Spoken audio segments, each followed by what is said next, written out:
మన ప్రభువును రక్షకునైన యేసుక్రీస్తు నామంలో ఈ వీడియోని వీక్షిస్తున్న మీ అందరికీ ప్రైజ్ ద లార్డ్. ఈ రోజుల్లో మానవుడు అనుభవిస్తున్న శ్రమల్లో మరొకటి ఏంటి అంటే నమ్మకత్వం. ప్రతి ఒక్కరు ఏమంటారంటే, నమ్మదగిన వాళ్ళు ఈ లోకంలో ఎవరైనా ఉన్నారా? మేము ఎంతమంది నమ్ముతున్నా సరే అందరూ నమ్మకం లేని వాళ్ళుగా కనపడుతున్నారు. ఎవరు నమ్మకస్తులు? ఎవరిని నమ్మాలి? మానవుడు ఏమనుకుంటాడంటే, నాకు అందరూ నమ్మకస్తులుగా ఉండాలనుకుంటాడు కానీ నేను ఎంతమందికి నమ్మకంగా ఉన్నాను అని పరీక్షించుకోలేకపోతున్నాడు. కారణం ఏంటంటే, మనుషుల్లో ఉంటున్న స్వార్థం ప్రకారం నమ్మకత్వం అనేది పోతూ ఉంది. అయితే ఈ లోకంలో ఎవరిని నమ్మాలి? ఎవరిని నమ్మలేకపోతున్నాం కదా, ఏం చేయాలి?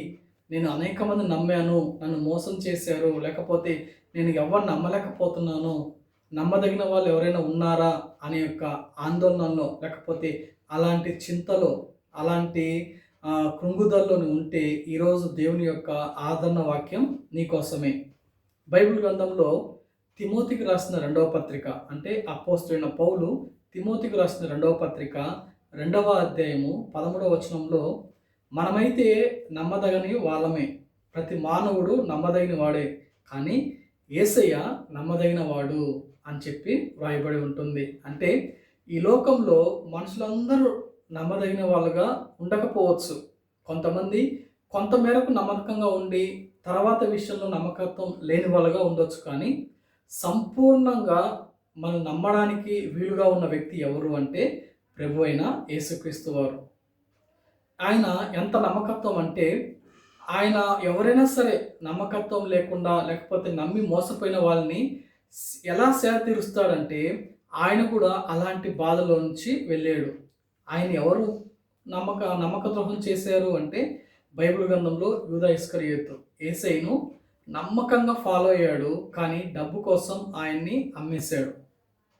ఆయన తెలుసు, నమ్మకత్వంలో ఓడిపోతే, నమ్మకత్వం ద్వారా మనము ఏదైనా ప్రాబ్లమ్స్కి వచ్చినప్పుడు ఆ యొక్క ప్రాబ్లమ్స్ని అర్థం చేసుకునే వ్యక్తి ఈ లోకంలో ఎవరు లేకపోయినా యేసయ్య ఆ ప్రాబ్లంని అర్థం చేసుకోగలడు. దాన్ని మనం ఈజీగా ఆయన అవగాహన చేసుకొని అందులో మనకి కావాల్సిన నమ్మకాన్ని, ధైర్యాన్ని, కావాల్సిన కృపను అనుగ్రహించే దేవుడు. కాబట్టి యేసయ్య దగ్గరికి వచ్చి, యేసయ్య నేను నమ్మదగినది ఈ లోకంలో ఎవ్వరు లేరు, కానీ మీరు నమ్మదగిన వాళ్ళు, కాబట్టి నేను నమ్ముతున్నానయ్యా అని చెప్పి హృదయంలో విశ్వసిస్తే తప్పకుండా దేవుడు ఒక నమ్మకత్వమే కాదు, ఆయన నీతిమంతుడు, పరిశుద్ధుడు కాబట్టి మన ప్రతి పాపం నుంచి విడిపించి మనకు ఆయన తోడుగా ఉంచాడు, నమ్మకంగా ఉంచాడు. ఏ విషయమైనా సరే ఆయనకి చెప్పొచ్చు, పలానా చెప్పొచ్చు, పలానా చెప్పకూడదని కాదు, కానీ ఎలాంటి బహుఘోరమైన పాపం గురించి, ఎటువంటి పతనమైన స్థితి గురించి, దేని నుంచైనా సరే ఆయన దగ్గర చెప్తే ఆయన నమ్మదగిన దేవుడు కాబట్టి లేవనెత్తి ఆయన బలపరిచి కృపనిచ్చి ఆయన సంతోషాన్ని, ఆనందాన్ని ఇవ్వగలడు. అటువంటి కృప దేవుడు మనకు దయచేయును గాక. ఆమేన్. Praise the lord.